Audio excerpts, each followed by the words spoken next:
Hello student, आज हम लोग 10th क्लास का फिजिक्स का तीसरा नंबर टॉपिक हम लोग आज पढ़ेंगे। टॉपिक का है नाम प्रकाश का परावर्तन, रिफ्लेक्शन ऑफ लाइट। तो इसको आज हम अच्छी तरह से समझने का कोशिश करेंगे। सबसे पहले प्रकाश का परावर्तन है क्या, इसको हमने डिफ़ाइन किया है। इसके डिफिनेशन को पहले समझा देते हैं, फिर उसके आगे बढ़ते हैं। जब प्रकाश की किरणें किसी अपारदर्शी माध्यम से टकराती है तो टकराने के बाद वह पुनः उसी माध्यम में लौट आती है। लौटने की इस घटना को प्रकाश का परावर्तन कहते हैं। पहली बात कि जब प्रकाश की किरणें किसी अपारदर्शी माध्यम से, अपारदर्शी माध्यम का मतलब होता है जिससे कि प्रकाश आर पार ना हो पाए, जैसे दीवार, लकड़ी,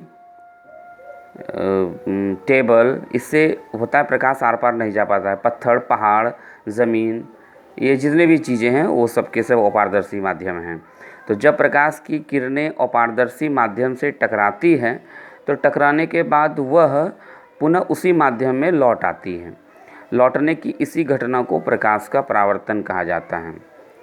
डायग्राम देख लीजिए। जैसे हमने एक ये सरफेस बनाया है, ये अपारदर्शी माध्यम का सरफेस है। इसको आप दीवार भी मान सकते हैं, इसको आप टेबल भी मान सकते हैं, जिससे कि प्रकाश आर पार नहीं हो पा रहा है।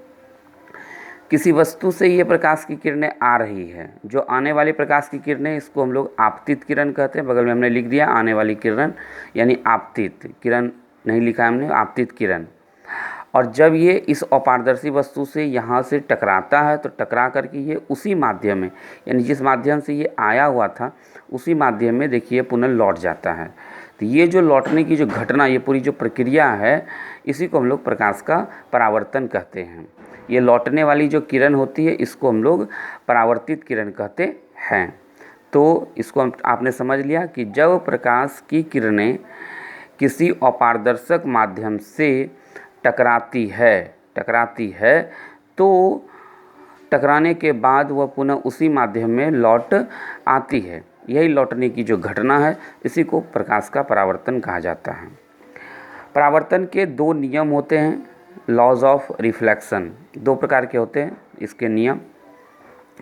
पहला नियम है आपको कि आपतित किरण, परावर्तित किरण एवं आपतन बिंदु पर डाला गया अभिलंब, तीनों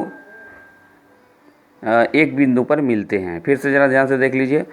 आपतित किरण, परावर्तित किरण एवं अभिलंब तीनों एक ही बिंदु पर मिलते हैं। ठीक है, इसको हम अगले डायग्राम में समझाने का कोशिश करेंगे।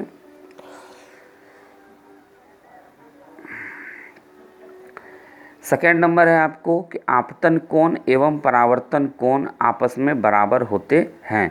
यही डायग्राम है, उस पेज के उस तरफ हमने बनाया है, ध्यान से देखिएगा। यही डायग्राम है उधर। हम पहले ध्यान से देख लीजिए। आपतित किरण, परावर्तित किरण एवं आपतन बिंदु पर डाला गया अभिलंब, या इसको केवल अभिलंब भी बोल सकते हैं, एक ही बिंदु पर मिलते हैं। आपतन कोण एवं परावर्तन कोण आपस में बराबर होते हैं, ये दूसरा परावर्तन के नियम है। इसको हमने फिगर से समझाने की कोशिश की है। इस फिगर को देखिए ध्यान से। ये आपतित किरण है, ये परावर्तित किरण है, और ये जो पॉइंट्स है इसको आपतन बिंदु बोलते हैं। तो आपतन बिंदु पर ये जो डाला गया अभिलंब होता है, ये तीनों आपस में एक जगह ही मिलते हैं, एक ही बिंदु पर मिलते हैं। ठीक है। और एक ये एंगल होता है, ये जो एंगल आपने देखा हुआ है, ये आपतन कोण कहलाता है, और ये जो है ये परावर्तन कोण कहलाता है। इसको हम लोग आई से डिनोट करते हैं, जबकि इसको हम लोग आर से डिनोट करते हैं। तो सेकेंड में हमने लिखा था यहाँ पर कि I is equal to R, यानी कहने का मतलब हो गया आपको कि आपतन कोण और परावर्तन कोण आपस में बराबर होते हैं। तो इसका जो पहला नियम था कि आपतित किरण, परावर्तित किरण और अभिलंब तीनों एक ही बिंदु पर मिलते हैं। और दूसरा था कि आपतन कोण और परावर्तन कोण यानी I बराबर R ये दोनों आपस में बराबर होते हैं। इसको आप भली भांति से पढ़िएगा, समझ लीजिएगा। आगे का वीडियो हम अगले टॉपिक में देंगे। धन्यवाद।